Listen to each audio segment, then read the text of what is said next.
another vlog of महक की ज़िंदगी। So my dear friends, another day at my college और अभी है हमारा free lecture, that's why we are roaming in the campus। और हमने खाए अभी नूडल्स और पिया ठंडा ठंडा सा कोक, ओके। एंड ये है मेरे कुछ फ्रेंड्स जो आगे चल रहे हैं, ओके। एंड अभी हमारे 2 लेक्चर्स लगे थे and this one is free, that is why हम यहाँ पे अभी थोड़ा सा चिल कर रहे हैं। एंड अभी हम जा रहे हैं पानी पीने।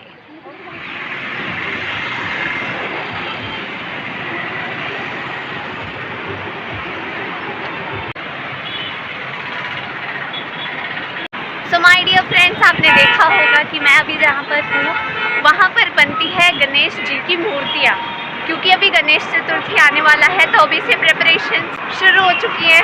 सो I am also very excited क्योंकि मुझे भी गणेश चतुर्थी बहुत ज़्यादा पसंद है। Hello everyone, welcome back to another vlog of Mahak की ज़िंदगी। सो दोस्तों, आज मैं लेकर आई हूँ आप लोगों के लिए मेरी लाइफ की कुछ ताज़ा खबरें, ओके। सो आज मैं आप लोगों को दूंगी अपनी daily updates. So my dear friends, as usual मैं सुबह सुबह उठी, देन मैं रेडी हुई, फिर मैं भी कॉलेज चली गई, ओके। एंड यस, कॉलेज में हमें कुछ लेक्चर्स फ्री मिले थे तो उसमें मैंने किया थोड़ा सा कॉलेज को और ज़्यादा explore, okay. And yes, explore करते करते मैं कहाँ चली गई थी, मैं बीच बीच में गुम भी हो जाती हूँ। यस, मैं गुम हो जाती हूँ क्योंकि अभी तक मुझे मेरे कॉलेज का हर एक रास्ता नहीं पता है, okay. And this is very obvious क्योंकि अभी अभी तो हमारा शुरू हुआ है सेशन, राइट। सो जैसे ही मैं जाती हूँ कॉलेज, वहाँ पर होती है पढ़ाई, और पढ़ाई होने के बाद और पढ़ाई होती है, उसके बाद और पढ़ाई होती है, उसके बाद और पढ़ाई होती है। एंड ऐसी पढ़ाई करते करते फिर हमें मिलता है बीच में ब्रेक, यानी कि कुछ टीचर्स नहीं आए थे तो उनके पीरियड्स में हमें मिल जाता है ब्रेक छोटा सा, ओके। तो उसी ब्रेक में हमें बोला जाता है बेटा तब तक आप अपना कॉलेज ही घूम लो, क्योंकि आप लोगों को अभी तो पता ही नहीं है कि कौन सा रास्ता कहाँ पे जाता है। अभी तो हमें अपने ही रूम्स ढूंढने में कभी कभी डिफ़िकल्टी आती है, okay. So that is the sad part. So जब मैं कॉलेज से वापस आ रही थी, यू नो मैंने क्या देखा। जब मैं कॉलेज से वापस आ रही थी तो वहाँ पे मैंने देखा गणेश जी की इतनी प्रिटी इतनी बड़ी बड़ी मूर्तियाँ बन रही है। एंड वो मूर्तियाँ किस लिए बन रही है? This is also very obvious, क्योंकि गणेश चतुर्थी आ रही है विच इज़ ऑन 14 सितंबर। सो गणेश चतुर्थी की तैयारियाँ हो चुकी है शुरू, लुधियाना में तो शुरू हो चुकी है क्योंकि मैंने देखी एंड आप लोगों ने भी देखी कि कितनी अच्छी अच्छी सुंदर सुंदर मूर्तियाँ बन रही है, okay. And yes, Ganesh Chaturthi is one of my favourite festivals. मतलब गणेश चतुर्थी मुझे बहुत ज़्यादा पसंद है एंड मोदक जो बनते हैं वो तो सबसे ज़्यादा पसंद है एंड वो मैं ही बनाती हूँ। This is also the fact, मैं ही बनाती हूँ और मुझे बहुत ज़्यादा पसंद होते हैं। सो इट्स ओके, अपने हाथ का खाना तो अपने आप को पसंद आना ही चाहिए, तभी तो दूसरों को भी अच्छा लगेगा, राइट। बात तो सही है। तो गणेश चतुर्थी की सारी तैयारियां देख के मेरे अंदर और भी ज़्यादा एक्साइटमेंट आ चुकी है गणेश चतुर्थी को लेकर कि मैं क्या क्या करूँगी, कैसे कैसे डेकोरेशन करूँगी। एंड यस, मैं आप लोगों को भी ज़रूर दिखाऊंगी, ओके। एंड हाँ, अगर आप भी गणेश चतुर्थी करते हो तो मेरे को प्लीज़ आइडियाज़ देना कमेंट्स में, ओके, कि मैं अपना गणपति जी का डेकोर कैसे करूँ, ऑलराइट। सो वो सब देख के मैं जब घर पे आई, फिर घर पे आकर मैंने खाया खाना, फिर उसके बाद मेरा मन किया कि क्यों ना मैं आज कुछ बनाऊं। ऑब्वियसली सूजी के हलवे की तरह तो नहीं बनाऊंगी, राइट, क्योंकि उस दिन मुझे कुछ मीठा खाने की क्रेविंग हो रही थी, बट मैंने सूजी का हलवा कभी बनाया नहीं था तो हो सकता है वो इस वजह से ख़राब हो गया हो। लेकिन इस बार मैंने सोचा था मैं बनाऊँगी दम आलू, क्योंकि वो मुझे बहुत अच्छे से आता है, क्योंकि वो मैं पहले भी यू नो 1 और 2 टाइम्स बना चुकी हूँ। तो मैंने सोचा व्हाई नॉट मेक कश्मीरी दम आलू। यू नो कश्मीरी दम आलू बहुत ज़्यादा टेस्टी होता है, अगर जिसने खाया है तो उसको पता होगा, बहुत ज़्यादा यम्मी होता है वो। एंड यस, जिसने नहीं खाया उसको मेरे इस वीडियो से रेसिपी भी मिलने वाली है। तो गाइस, आप लोग देख सकते हो कि मैं कितनी ज़्यादा टैलेंटेड हूँ, मतलब मुझे इतना अच्छा बनाने भी आता है खाना। सूजी के हलवे को छोड़ के, प्लीज़ उसको मत ध्यान देना, ओके। सूजी के हलवे को छोड़कर मुझे सारा कुछ आता है। तो मैं दम आलू बना रही थी और उसमें मैंने क्या क्या किया मैं आपको अभी बता देती हूँ, ओके। इसके लिए क्या होता है, प्याज काट लीजिए और थोड़ा ज़्यादा प्याज काट लीजिए, ओके। एंड यस, आलू तो उसके लिए बॉईल करना ही पड़ेगा। अब ये मैं स्टेप वाइज बता रही हूँ, ये ज़रूरी नहीं है, बस मैं आपको रेसिपी दे रही हूँ, ओके। सो आलू बॉईल करने हैं उसके लिए, एंड उसके लिए चाहिए आपको कटे हुए प्याज एंड कटे हुए टमाटर, ओके, एंड कटी हुई ग्रीन चिली। आपको ये 3 चीज़ें मेन चाहिए। देन उसके बाद आपको करना है दही को प्रिपेयर, मतलब दही को कैसे प्रिपेयर करना है वो भी मैं आपको बताती हूँ। दही को अच्छे से पहले विस्क कर लेना है, ओके। तो जब वो बहुत ही ज़्यादा स्मूथ और इवन कंसिस्टेंसी का हो जाए तो उसके अंदर आपको डाल देने हैं मसाले, जैसे कि कश्मीरी मिर्च, okay, red chilli powder and turmeric, नमक, ओके, जो भी मसाले होते हैं, गरम मसाला एंड ऑल, वो सारी चीज़ें आप इसमें ऐड कर देंगे, ओके।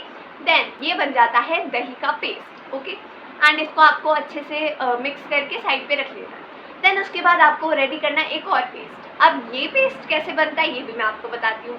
इस पेस्ट के लिए आपको क्या करना है, आपको लेने हैं 10 से 12 कैश्यू नट्स यानी कि काजू, एंड उस काजू के साथ आपको लेना है जो रेड ड्राइड चिली होती है वो लेने हैं 2, ओके, 2 वुड बी इनफ। सो वो दोनों सोक कर देना है पानी में, ओके। देन उसको थोड़ी देर सोक करने के बाद उसको आपको डालना है ग्राइंडर जार में, उसके साथ उसका पानी भी डाल देना है, एंड यस, इसमें टमाटर भी ऐड होगा। और अगर आप चाहो तो आप अदरक लहसुन का पेस्ट अलग से बना सकते हो या इसमें ही आप मिक्स कर सकते हो, ओके। सो इसको अच्छे से ग्राइंड कर देंगे, देन इसको भी साइड पे रख लेंगे, ओके। अब ये सारी प्रेपरेशन हो चुकी है। अब जो आलू उबल चुके थे आप उसको पील ऑफ कर लेंगे, ओके, अच्छे से आलू को छील लेंगे। देन उसके बाद उसको तेल में फट यानी कि तल देंगे, ओके। देन आलू को अच्छे से तेल में फ्राई करने के बाद उसको जब आप निकाल लेते हैं, देन उसी तेल में डाल दीजिए जीरा, इलायची, दालचीनी, ओके, जो भी आपको अच्छा लगता है वो गरम मसाला आप डाल सकते हैं, ओके। एंड उसके बाद आपको क्या करना है, उसके अंदर आपको डाल देना है प्याज, ओके। देन वो गोरा गोरा सा प्याज उसमें जाके जब तक गोल्डन कलर का नहीं हो जाता तब तक उसको डंडा मारते रहिए, यानी कि अच्छे से उसको स्टर करते रहिए, ओके। देन उसको डंडा मारते मारते जब वो गोल्डन कलर का हो जाता है, यानी कि जब वो रोने लग जाता है, तब उसके अंदर आप डाल सकते हैं दही का पेस्ट माय मित्रों। फिर दही का पेस्ट डालने के बाद उसको फिर लकड़ी से मारिए, यानी कि लकड़ी के स्टरर से स्टर कीजिए, ओके। देन जब दही डाल के आपने उसको अच्छे से मिक्स कर लिया और उसका ऑयल थोड़ा सा सेपरेट होने लग जाता है माय डियर फ्रेंड्स, देन उसके बाद आपको डालना है वो टमेटो वाला पेस्ट जो बनाया था कैश्यू वाला, ओके। उसको भी अच्छे से डाल दिया, देन उसको भी अच्छे से मिक्स कर दिया। फिर उसके बाद उसको और अच्छे से मिक्स किया, फिर और अच्छे से मिक्स किया, फिर और अच्छे से मिक्स किया। अब उसके बाद आपको डाल देना है उसमें थोड़ा सा पानी, यानी कि जल, यानी कि नीर, ओके। सो पानी डालने के बाद आपको उसको बुड़बुड़ होने देना है, यानी कि बॉईल होने देना है माय मित्रों, ओके। देन जब वो बॉईल हो जाता है तब आप उसमें डाल देंगे फ्राई किया हुआ पोटैटो, यानी कि आलू, ओके। सो फ्राई किया हुआ पोटैटो डाल देंगे उसमें। देन उसके बाद उसको अच्छे से पानी डालकर उसको जितना आपको जूसी चाहिए वो, ओके, उतना पानी डालकर उसको अच्छे से ढक देंगे। और 10-15 मिनट के बाद आप देखेंगे तो बोलेंगे वाह, ये तो मैजिक हो गया, इतना अच्छा कश्मीरी दम आलू कैसे बन गया, okay. And this recipe is definitely going to work out and give you best taste outcome, you know. बहुत अच्छा कश्मीरी दम आलू बनेगा गाइस। जल्दी से इस रेसिपी को ट्राई करके देखना, क्योंकि मेरा तो माइंड ब्लोइंग बना था। मतलब घर में सबने तारीफ करी थी, जिसने भी खाया सबने तारीफ करी, और मैंने तो 3-4 बार खा लिया, लाइक लिटरली इतना अच्छा बना था। ज़्यादा तारीफ नहीं करूँगी अपनी, पर अब काम अच्छा किया है तो बोलना तो पड़ेगा कि बहुत अच्छा बना था। फिर जब मैंने दम आलू खा लिया, फिर उसके बाद मैंने किया कॉलेज का थोड़ा सा काम अपना रिवाइज, क्योंकि पढ़ना बहुत ज़्यादा ज़रूरी होता है हमारे मित्रों। आप सुन सकते हैं कि यहाँ पर सब्जी वाले अंकल आ चुके हैं अपनी सब्जी बेचने के लिए, ओके। एंड उसके बाद मैंने की थोड़ी सी पढ़ाई, ओके। फिर उसके बाद करी मैंने वीडियो एडिटिंग, क्योंकि आप लोगों के लिए वीडियोस पोस्ट करना is also my first priority. So मैंने वो भी किया। एंड देन उसके बाद मैंने सोचा क्यों ना सो जाऊँ, ओके, क्योंकि बहुत ज़्यादा नींद आ रही थी गाइस। सो मैं चलती हूँ सोने, ओके। ऐसा मैंने बोला अपने आप से और मैं सो गई, okay. So that is it, जो भी मैंने किया, my daily life update. I hope you guys like it and yes, अगर आपको ऐसे ही मेरी डेली अपडेट्स चाहिए तो इस चैनल को जल्दी से सब्सक्राइब कर लो अगर आपने नहीं किया है तो, okay. And yes, do not forget to like, share and और क्या करते हैं, कमेंट करके बताओ कि कैसी लग रही है मेरी वीडियोस, आपको पसंद आ रही है कि नहीं, ओके।